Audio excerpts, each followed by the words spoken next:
অন্তর্বর্তীকালীন সরকারের প্রধান উপদেষ্টা ডক্টর মোহাম্মদ ইউনূসের নেতৃত্বে উপদেষ্টা পরিষদের বৈঠক অনুষ্ঠিত হয়েছে। এই বৈঠকে ৫টি বিষয়ে সিদ্ধান্ত নেওয়া হয়েছে।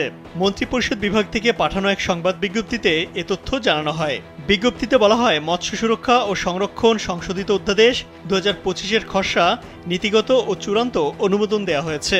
লেজিসলেটিভ ও সংসদ বিষয়ক বিভাগের ভেটিং সাপেক্ষে অধ্যাদেশের খসড়া চূড়ান্ত অনুমোদন করা হয়। এছাড়া বাংলাদেশ ও নেদারল্যান্ডস সরকারের মধ্যে নৌ প্রতিরক্ষা সামগ্রী সংক্রান্ত সহযোগিতা বিষয়ক সমঝোতা স্মারক স্বাক্ষরের প্রস্তাব অনুমোদন করা হয়েছে। অন্যদিকে সংস্কার কমিশনের সুপারিশের মধ্যে দ্রুত বাস্তবায়নযোগ্য সুপারিশগুলোর বিষয়ে দিক নির্দেশনা দেওয়া হয়েছে। বিজ্ঞপ্তিতে বলা হয়, জুলাই গণ অভ্যুত্থানে শহীদ পরিবার এবং আহত ছাত্র জনতার কল্যাণ ও পুনর্বাসন অধ্যাদেশ ২০২৫-এর খসড়া নীতিগত ও চূড়ান্ত অনুমোদন করা হয়েছে বৈঠকে।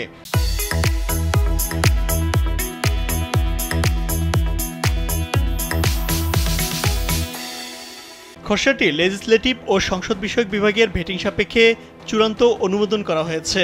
এছাড়া সরকারি চাকরি সংশোধিত অধ্যাদেশ ২০২৫-এর খসড়াও অনুমোদন করা হয়েছে।